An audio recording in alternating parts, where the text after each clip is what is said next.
Kalangan sejarawan Islam mengatakan bahwa kesyahidan Ali bin Abi Thalib menjadi indah dalam sejarah kemanusiaan karena dia telah mengetahui detail ceritanya dari jauh hari.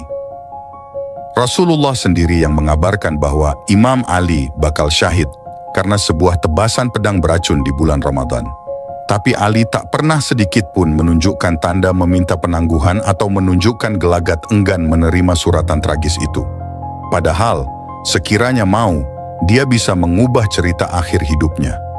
Ali pernah menahan terbenamnya matahari dengan sebaris doa. Orang pun tahu kalau Rasulullah akan mengorbankan apa saja, termasuk nyawanya, sekiranya Ali bin Abi Thalib yang meminta. Antara Rasulullah dan Ali ada ikatan kuat yang tak terpisahkan, bahkan oleh kematian. Ali pernah berkata, "Nabi membesarkan aku dengan suapannya sendiri. Aku pun selalu menyertai beliau kemanapun beliau pergi, seperti anak unta yang mengikuti induknya. Tiap hari aku dapatkan suatu hal baru dari akhlak beliau yang mulia. Aku menerimanya serta langsung mengikutinya sebagai kewajiban yang diperintahkan." Rasulullah sendiri pernah bersabda, "Ali tak pernah ragu dalam melaksanakan perintahku dan selalu menantiku dalam segala sesuatu." Kata Rasulullah, "Jika kalian ingin melihat keluasan ilmu Adam, kesalehan Nuh, kesetiaan Ibrahim, keterpesonaan Musa saat menyaksikan Allah Subhanahu wa Ta'ala, pelayanan dan wara Isa, maka lihatlah pada wajah Ali." Ali yang sangat disayangi Rasulullah itu dihadapkan dengan bayang-bayang kematian saat usianya masuk 63 tahun. Tapi Ali bukan sembarang lelaki. Dia menyambut kematiannya seperti pengantin yang menanti hari pernikahan. Inilah kisah kerinduan, kesyahduan, penantian kekasih demi menjumpai sang tambatan hati, Allah Subhanahu wa Ta'ala. Pada bulan Ramadan tahun 40 Hijriah itu, setiap hari Ali mendatangi anaknya untuk berbuka dan sahur bersama. Terkadang beliau mampir di rumah Imam Hasan, kemudian besoknya mendatangi Imam Hussein, di hari ketiga mendatangi putrinya Zainab, dan di hari keempat berbuka dan bersahur di rumah putrinya Ummu Kalsum. Hari itu adalah Jumat yang cerah, tanggal 19 Ramadan tahun 40 Hijriah. Di rumah Ummu Kalsum di Kufah, di wilayah yang sekarang disebut sebagai Irak, Ali seperti merangkum sejarah dan perjuangan pahit getir para nabi sejak Adam hingga Ibrahim di tanah Babilonia. Pada malam 19 itu, Ummu Kalsum mendapat giliran berbuka bersama ayah tercintanya. Dia menyuguhkan menu berbuka dalam 2 nampan, satu berisi roti kering dan lainnya berisi susu masam. Ali menegurnya, "Bukankah kau sudah tahu bahwa aku selalu mengikuti putra pamanku Rasulullah yang tidak pernah makan sajian dalam 2 nampan sepanjang hidupnya? Maka mohon angkatlah salah satunya. Barang siapa yang makan dan minumnya enak di dunia ini, maka perhitungannya akan lama kelak di hadapan Allah Subhanahu wa Ta'ala."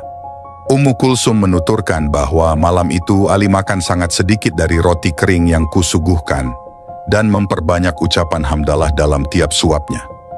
Selesai makan sedikit, Ali segera bangkit untuk melaksanakan sholat yang lama. Ali terus dalam keadaan ruku, sujud, bermunajat, berdoa yang khusyuk, dan sering-sering keluar rumah untuk melihat langit. Sekali di antaranya dia berujar, "Ya inilah malam yang dijanjikan kekasihku Rasulullah." Di malam itu Ali sempat tertidur sejenak dan terbangun cepat.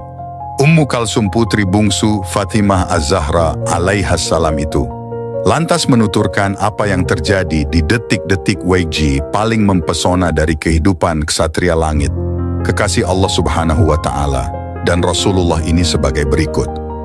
"Ummu Kalsum, aku melihat ayahku salat hingga tengah malam. Di serangkaian salatnya, beliau sebentar-sebentar keluar rumah, menengok sejenak ke langit, dan kembali lagi untuk salat. Tangisannya lebih panjang dari biasanya. Rukuknya lebih lama, sujudnya lebih lama. Lantunan munajatnya pun lebih syahdu dari hari-hari biasanya. Ali bin Abi Thalib tenggelam dalam ibadah hingga menjelang subuh. Di sela-selanya, dia beberapa kali seperti berbicara pada dirinya sendiri. Sepertinya inilah malam yang dijanjikan kekasihku Rasulullah. Ya Allah, Engkau tak pernah berbohong, dan aku pun tidak akan mengkhianatimu. Inilah malam kematian yang Kau janjikan padaku. La ilaha illallah, Hukum sebab akibat senantiasa terjadi. Sebentar lagi ketetapan Allah akan diputuskan. Ummu Kalsum hanya bisa berurai air mata. Kakeknya Rasulullah Shallallahu Alaihi Wasallam pernah mengatakan bahwa Ali akan syahid dibunuh saudara pembunuh onta suci Nabi Saleh pada Jumat terakhir bulan Ramadan. Ali dan semua keluarga dekat Nabi tahu persis siapa orangnya, Abdurrahman ibnu Muljam. Nama Ibnu Muljam sebenarnya sudah lama dikenal oleh keluarga Nabi. Suatu kali Kumail bin Ziyad, sahabat dekat dan penyimpan rahasia Ali bin Abi Thalib, pernah menemani beliau menelusuri lorong-lorong Kufah di malam hari. Di tengah-tengah perjalanan, terdengar suara ayat Al-Quran dari masjid. Kumail berkata, "Ya Amirul Mukminin," alangkah merdunya suara itu. Ali bin Abi Thalib menimpali, "Ya Kumail, itulah suara orang yang akan menebas pedangnya ke kepalaku di saat aku sedang salat subuh." Ali sadar, tak ada hukum yang bisa dilakukan untuk kejahatan yang belum dikerjakan. Dia juga tahu kematian adalah sesuatu yang menyeramkan, tapi perhatian pada Tuhan akan melenyapkan semua ketakutan apapun di alam ini. Malam itu, dalam perjalanan menuju Masjid Kufah, Ali beberapa kali menengok ke langit. Di Masjid Kufah, dia mendapati Ibnu Muljam tidur telungkup. Dia pun menasihatinya, "Innas sholata tanha 'anil fahsyai wal munkar." Sesungguhnya salat mencegah perbuatan fasik dan mungkar. Yang disapa dan dinasehati membantu, tak kunjung beranjak. Lalu Ali berkata lirih, "Kau sepertinya bertekad mengerjakan sesuatu Yaigi sangat berbahaya, sangat mengerikan. Kalau aku mau, akan kuceritakan padamu apa yang ada di balik bajumu itu." Ali bin Abi Thalib tahu di balik baju Ibnu Muljam, semoga Allah Subhanahu wa Ta'ala mengutuknya, tersimpan pedang beracun. Tapi dia tak mempedulikannya untuk sebuah alasan yang belum pernah didengar dunia. Setelah azan subuh tanggal 19 Ramadan berkumandang, Amirul Mukminin Ali bin Abi Thalib kembali keluar masjid dan menengok ke fajar yang menyingsing. Kemudian dengan suara parau, beliau mengucapkan selamat berpisah kepada fajar. "Wahai fajar, sepanjang hayat Ali, pernahkah engkau muncul dan mendapatkannya tertidur?" Lalu Ali memulai salatnya seorang diri. Dia seperti sengaja memperpanjang rukuk dan sujudnya. Ibnu Muljam, seperti orang-orang di zaman itu, tahu persis betapa Ali tak pernah mempedulikan apapun saat salat. Dia kemudian datang mendekat, dan dari depan dia mulai mengayunkan pedang, dan ditebaskannya ke kepala Ali, tepat saat Ali ingin bangun dari sujud pertamanya. Darah lalu mengucur deras. Dahi Ali koyak, janggutnya meneteskan darah, tapi tak ada erangan dari mulut Ali. Justru pujian pada Allah Subhanahu wa Ta'ala. Bismillah wa billah wa ala millati Rasulillah. Dengan suara melengking, Ali kemudian berteriak, "Fuztu wa rabbil Ka'bah, demi Tuhan Ka'bah, sungguh aku telah berjaya." Seiring dengan suara Ali, seluruh penduduk Kufah mendengar gelegar suara keras Jibril yang mengabarkan berita duka itu. Hingga semua warga berhamburan keluar rumah untuk menuju Masjid Jami Kufah. Ummu Kalsum yang mendengar suara itu dari rumah sontak menjerit lirih, "Wah Abata, wah Aliyah," yang artinya, "Oh ayahku, oh Aliku." Yang pertama datang menyaksikan Ali bercucuran darah adalah putra sulungnya, Hasan. Imam Hasan menuturkan bahwa Ali terus berusaha melengkapi rangkaian salatnya sambil duduk, badannya menggigil. Setelah salam, dia mengusapkan tanah sujud ke dahinya yang merekah sembari mengucapkan firman Allah dalam surat Taha, ayat 55. "Ali, dari tanah kalian kami ciptakan, dari tanah pula kalian kami kembalikan dan bangkitkan." Semua kejadian disaksikan oleh seluruh putranya, terutama Hasan yang tak kuasa menahan air mata. Ali meminta Hasan untuk mengimami jamaah salat. Beliau mengikuti dari belakang dengan gerakan isyarat sambil terus membersihkan cucuran darah dari kening sucinya. Seusai salat, Hasan langsung kembali menengok ayahnya, didampingi Hussein dan seluruh putra Ali yang lain. Hasan berkata, "Duhai ayahku, tak kuasa aku melihatmu begini. Sungguh ini sangat menghancurkan hatiku. Berat sekali bagiku melihatmu seperti ini." Ali membuka matanya lalu berkata, Anakku Hasan, jangan bersedih. Sebentar lagi aku tidak akan merasakan kegetiran apapun. Lihatlah itu. Kakekmu Muhammad Al-Mustafa, nenekmu Khadijah Al-Kubra, ibumu Fathimah Az-Zahra, dan para bidadari berjejer-jejer menyambut kedatangan ayahmu. Tegarlah dan riangkan hatimu. Hasan kemudian meletakkan kepala ayahnya di pangkuannya untuk membersihkan darah yang tak berhenti mengucur. Tak lama berselang, Imam Ali pingsan dalam pelukan Hasan. Jerit tangis membahana ke seluruh arah. Hasan pun langsung menciumi wajah ayahnya, demikian pula putra-putra imam yang lain. Derasnya air mata Hasan menyadarkan ayahnya Ali. Ali pun langsung bertanya, "Anakku Hasan, untuk apa tangisan ini? Jangan bersedih atas keadaan ayahmu. Apakah kau bersedih atas keadaanku? Padahal esok kau akan dibunuh dengan cara diracun, dan adikmu Hussein akan dibunuh dengan tebasan pedang. Lantas, kalian semua akan menyusulku bersama kakek dan ibu kalian." Setelah kekacauan terjadi, salah seorang di antara khalayak belakangan masuk membawa Ibnu Muljam. Orang curiga dia lari menjauh dari masjid dengan pedang berlumur darah, sementara seluruh penduduk justru menuju masjid. Kematian telah mendekati Ali, luka di dahinya begitu dalam. Tapi musibah itu tak merusak karakter keadilan yang larut dalam darah dan dagingnya. Dia melarang orang membalas pada Ibnu Muljam. Ali berkata, "Aku tahu engkau akan membunuhku, pasti. Tapi sesungguhnya aku masih berharap pada Allah, adanya perubahan pada diri dan nasibmu." Ibnu Muljam tak kuasa mendengar kalimat setinggi itu. Dia menangis. Ibnu Muljam, "Ya Amirul Mukminin, afa anta tunqidhu man finnar?" Apakah engkau bisa menolong orang yang sudah masuk neraka? Ali menjawab dengan memerintahkan anak-anaknya mencari susu. Dia kehausan dan meminta mereka mempersilahkan Ibnu Muljam meminumnya lebih dahulu, sedangkan imam meminum sisanya. Inilah minuman susu terakhirnya. "Wahai putra-putra Abdul Muthalib, sesungguhnya aku tidak ingin melihat kalian menumpahkan darah kaum muslimin sambil berteriak, 'Amirul Mukminin telah dibunuh.'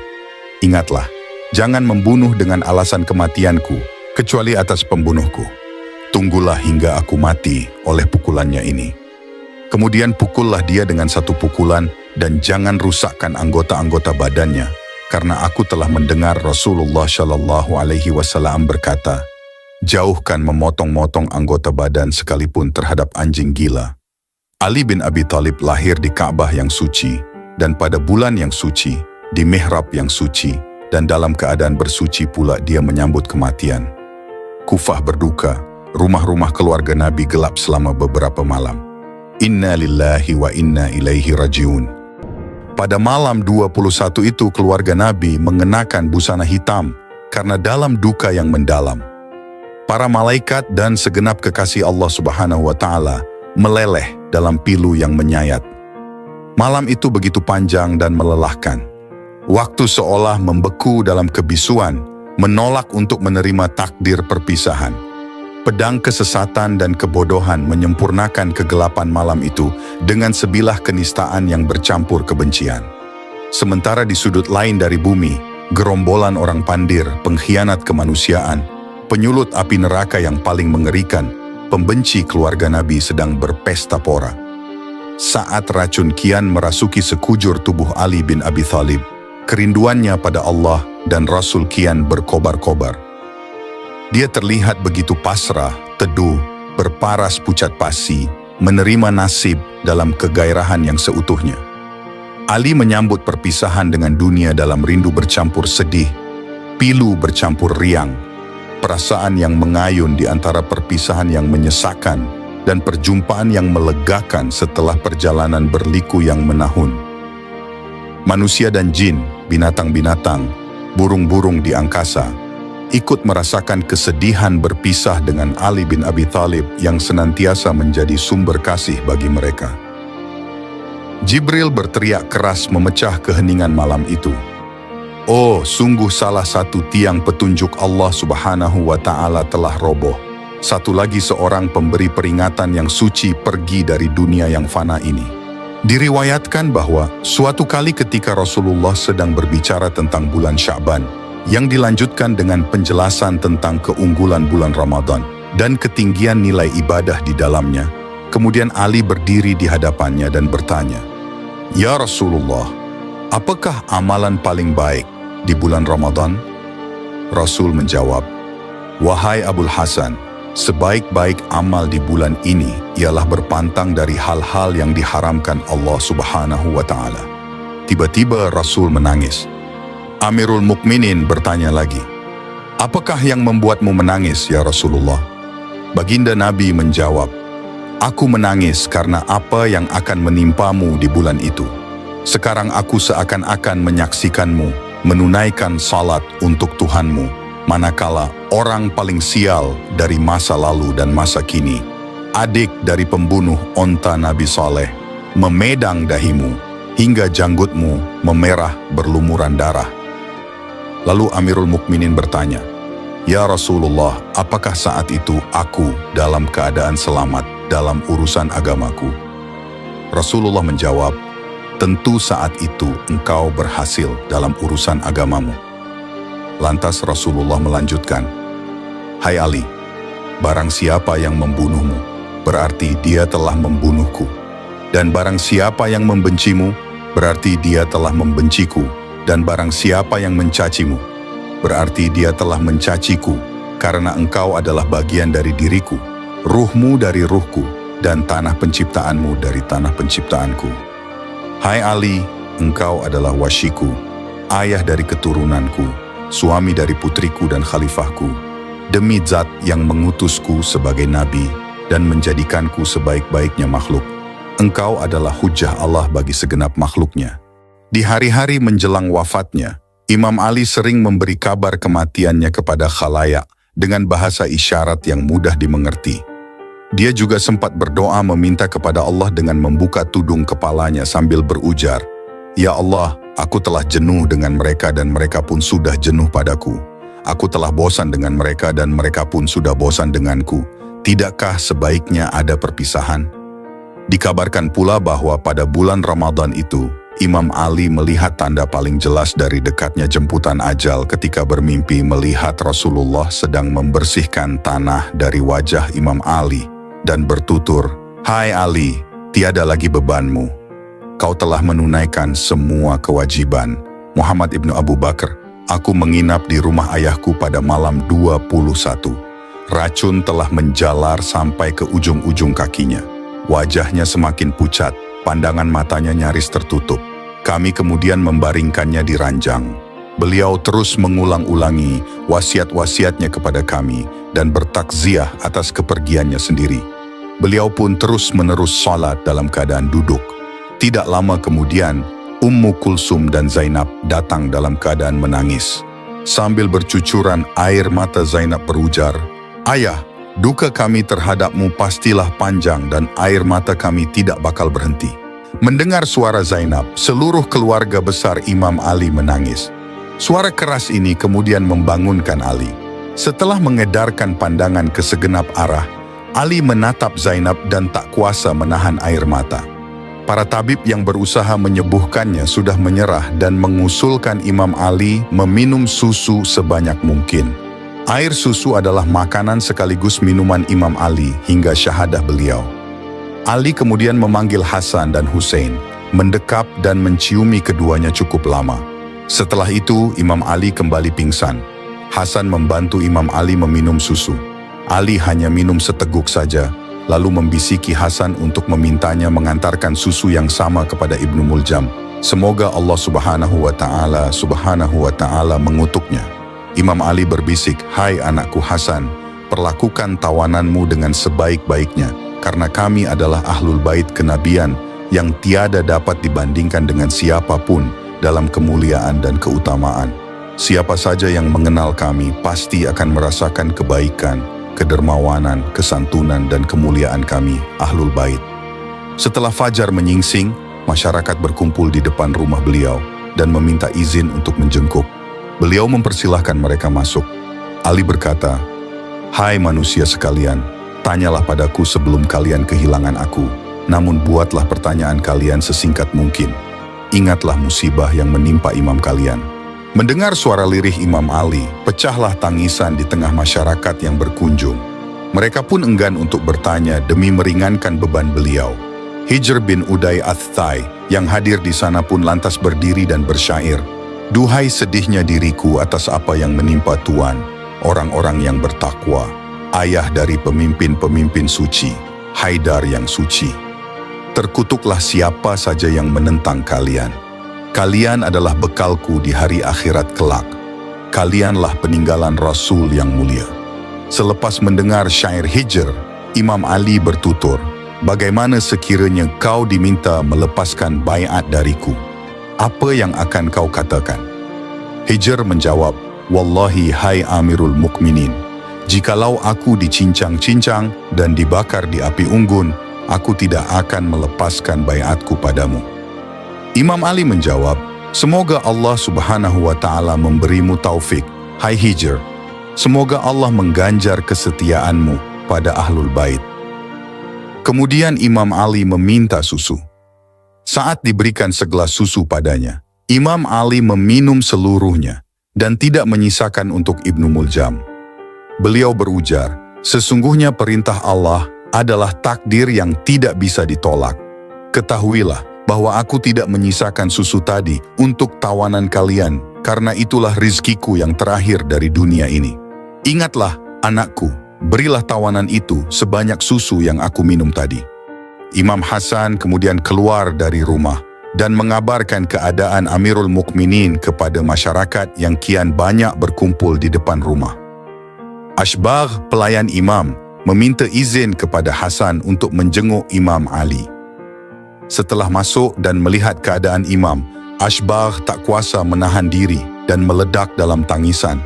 "Ashbagh, aku melihat imam terbaring menggigil di ranjang dengan dahi merekah mengucurkan darah. Beliau melilitkan sorban warna kuning ke atas kepalanya. Aku tak lagi bisa membedakan mana yang lebih kuning, wajahnya atau kain sorbannya. Aku langsung memeluki dan menciuminya selama mungkin. Aku menangis sejadi-jadinya dalam pelukannya." Imam Ali berkata, "Jangan menangis, hai Ashbagh. Sungguh demi Allah, surga telah di depan mataku. Ashbagh, aku sadar betul engkau menuju ke surga. Aku menangis karena berpisah denganmu, hai Amirul Mukminin." Kemudian Imam Ali memanggil kembali kedua putranya, Hasan dan Hussein, dan mendekap keduanya. Setelah itu Imam Ali mengedarkan pandangannya ke seluruh putra-putrinya yang lemas dan terengah-engah akibat banyak menangis dan bersedih. Butir-butir air mata pun mengaliri jenggotnya bercampur darah. Imam Ali menengok kepada Hasan dan Hussein sembari berkata, "Duhai Hasan, kau akan terbunuh dalam keadaan mazlum dan diracun. Adapun kau, duhai Hussein, kau akan menjadi syahid umat ini. Kau akan disembelih seperti binatang, lalu jasadmu akan diikat dan digeret-geret dengan kuda. Kepalamu akan diusung untuk dibawa ke Raja Bani Umayyah. Putri-putri keturunan Rasulullah akan ditawan, digelandang, dan dipertontonkan. Sungguh kelak aku akan mengambil sikap khusus terhadap mereka di hari kiamat." Dahi imam yang merekah kini telah menampakkan daging putih di bagian otak beliau. Urwah Saluli, tabib yang kala itu masih berusaha memperban, tak kuasa lagi dan menjerit menangis. Dia hanya bisa pasrah dan berpamitan kepada imam. Dengan senyum imam mempersilahkannya keluar. Zainab maju ke depan dengan tubuh lunglai dan bertanya kepada kakaknya, "Imam Hasan, bagaimana ini kak? Apa kata tabib tentang luka ayahanda dan tambatan hatiku? Aku belum siap ditinggalnya, Kak." Hasan berusaha menenangkan Zainab yang sangat peka malam itu dengan memeluknya erat-erat. Muhammad ibn Abu Bakar al-Hanafiyah melanjutkan, "Setelah malam mulai gelap, Imam Ali meminta seluruh anak dan kerabat Ahlul Bait untuk berkumpul di sekitarnya. Beliau berkata, Allah Subhanahu wa Ta'ala adalah penjaga kalian setelah kepergianku. Dia adalah gantungan dan sandaranku. Sekujur tubuh Imam Ali sudah membiru kemerahan. Beliau sudah tidak mau lagi makan dan minum apapun. Bibirnya terus berzikir, bertasbih, bertahmid, bertahlil sebagai tanda bahwa dia masih di bumi. Imam Ali lalu memanggil putra-putrinya satu persatu dengan nama mereka masing-masing dan berpamitan. Hasan bertanya kepada Imam Ali, "Apa yang membuat ayah berbuat seperti ini?" Imam Ali menjawab, "Putraku, aku telah bermimpi bertemu Rasulullah satu malam sebelum kejadian ini. Aku telah mengeluhkan seluruh derita yang harus kutangguh akibat perilaku umat ini kepadaku.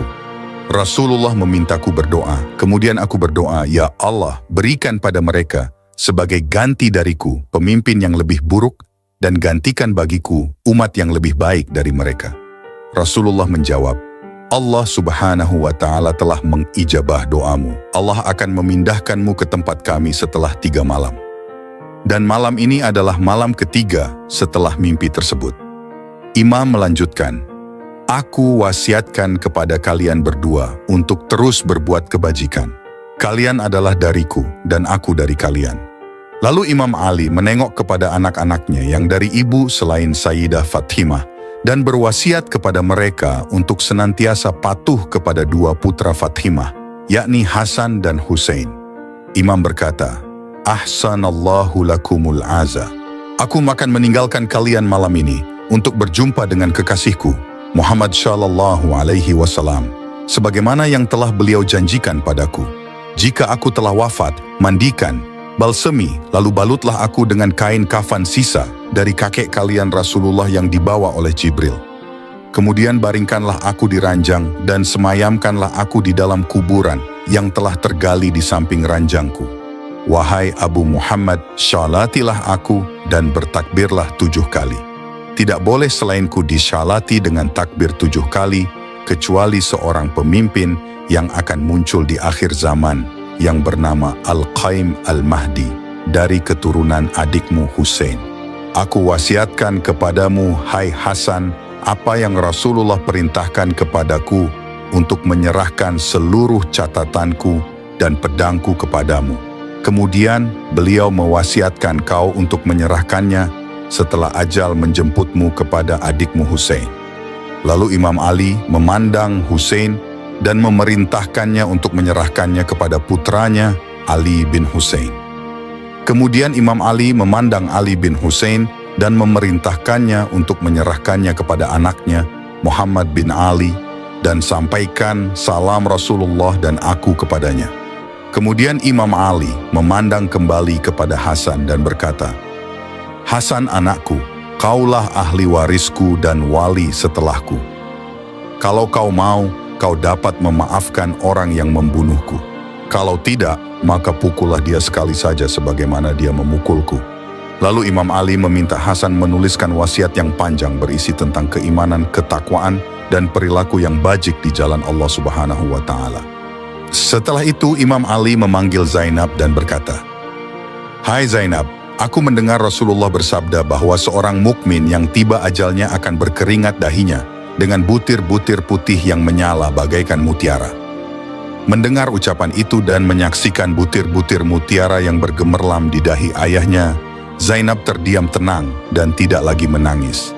Zainab melangkah ke depan dan menjatuhkan tubuhnya ke pelukan ayahnya sembari berkata, "Ayah, Ummu Aiman pernah menceritakan padaku tragedi Karbala, dan aku ingin mendengarnya langsung darimu." Imam Ali menjawab, "Anakku, ceritanya sebagaimana yang sudah disampaikan oleh Ummu Aiman. Seakan-akan aku bersamamu dan wanita-wanita Ahlul Bait yang menderita kehausan menjadi tawanan-tawanan yang dipermalukan. Kalian akan merasakan kekhawatiran diperolok-olok oleh masyarakat. Maka bersabarlah, bersabarlah."